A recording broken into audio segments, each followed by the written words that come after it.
মিরপুরের সাগুপ্তা হাউজিং বালু ভরাটের নামে ভূমিদস্যুতার অভিযোগ করেছে।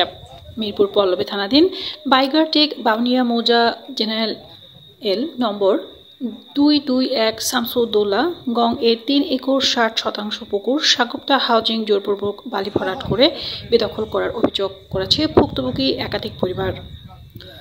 শামসুদ্দৌলার পুত্র হামিদুল্লাহ শাহিন এবং আসাদুল্লাহ পর্চামূলে মালিক তাহারা এবং এলাকাবাসী জানায়, বিগত সরকারের আমলে প্রভাবশালী ব্যক্তিদের মাধ্যমে অসহায় মানুষের জমি জোরপূর্বক ভরাট করে বিভিন্ন মানুষের কাছে নামে বেনামে বিক্রি করে, অথচ ওই পুকুরের মাছ ধরে তাহারা মাছের আড়তে বিক্রি করতেন প্রায় 100 বছর যাবৎ। ভুক্তভোগীদের বক্তব্য, আমাদের নিয়ন্ত্রণে থাকা পুকুর সাগুপ্তা হাউজিং কোম্পানি আমাদের বিনা অনুমতিতে জোরপূর্বক বালি ফেলে ভূমিদস্যু ন্যায় জবরদখল করে। এমন অবস্থায় ভুক্তভোগী পরিবার ঘুম খুনের ভয়ে জমিতে ঢুকতে পারছে না। ভুক্তভোগীরা সম্পত্তি ফিরে পেতে পারে এই জন্য দেশবাসীর কাছে সাহায্য কামনা করে। ভূমিদস্যু বুঝতে পারছেন, এরা মাটি সবার জমি এরকম দখল করে নিয়ে পরে আপনার মানে রেজিস্ট্রি করার জন্য আমাদেরকে জোর করে চাপ দিচ্ছে, কিন্তু আমরা ওদের সাথে বসি নেই।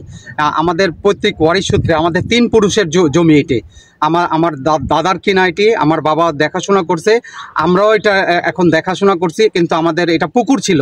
আমাদের পুকুর এখান থেকে মাছ নিয়ে আমরা মাছ বিক্রি করতাম, আমাদের আড়ত আছে সরিঘাটে, আমাদের ওইখানে মাছ বিক্রি করতাম। আমার বাবা বিক্রি করছে, আমরাও বিক্রি করছি, কিন্তু এই জমিটা আমাদেরকে ভরাট করে মাটি ভরাট করে নিয়ে নিছে। এখন ওদের ভিতরে নিয়ে নিছে, সাগুপ্তার ভিতরে ভূমিদস্যু। হ্যাঁ, এরা হচ্ছে সাগুপ্তা হচ্ছে একজন এরা হচ্ছে প্রকৃত ভূমিদস্যু। এরা মানুষের জমি সবার, এখানে আমার পাশে যে দাঁড়া আছে আমার মামা, এটা এনারও জমি বাড়ি, এখানে ওনার জমি আরেকটা জমি আছে 10 কাঠা, ওই জমিটাও দখল করে নিয়ে নিছে। বিসমিল্লাহির রহমানির রহিম। আমি মোহাম্মদ হামিদুল্লাহ। আমরা এই যে পিছনে যে জমিটা দেখতেছেন, এই জমি হচ্ছে বাউনিয়া মৌজায় অবস্থিত পল্লবী থানাধীন এলাকায়। এটা ওয়ার্ড নম্বর হচ্ছে 53। আমরা এই জমিটা পিছনে এই জমিটা 3 একর 60% জমি আমরা প্রত্যেক ওয়ারিশের সূত্রে, এই যে আমরা সিএস থেকে দেখেন, সিএস থেকে এসএ আরএস মহানগর সব কিছু এবং আপ টু ডেট খাজনা পর্যন্ত আমরা দিয়ে আসছি।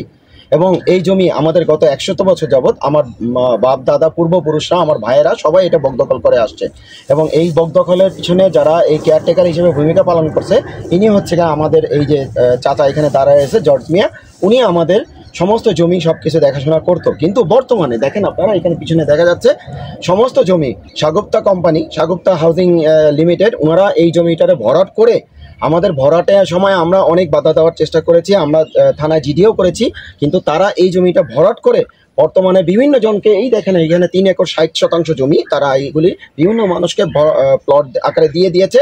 কিন্তু আমরা যতবারই তাদের সাথে লিয়াজো করার চেষ্টা করেছি, ততবারই শুধু তারা বলেছে যে না ঠিক আছে আমরা আপনাদেরকে দিব। কিন্তু এইভাবে সময় কালকেবল করতে করতে আজকে আমরা এমন এক পর্যায়ে এসে পড়েছি যে আমরা কারো কাছে কোনো প্রকার প্রতিকার পাচ্ছি না, যার কারণে বিধায় আমি আপনাদের মাধ্যমে দেশবাসীর কাছে বলতে চাচ্ছি যে আমরা আমাদের এই জমি, আমাদের প্রত্যেক ওয়ারিশের সূত্রে প্রাপ্ত জমি, যেটা আমরা 100 বছর যাবৎ বকদখল করতেছি, সেই জমি আমাদেরকে দয়া করে যাতে তারা আমাদেরকে ফিরিয়ে দেয়। এবং আমার জানা আছে কত বছর ধরে তারা খাচ্ছে এই জমিটা?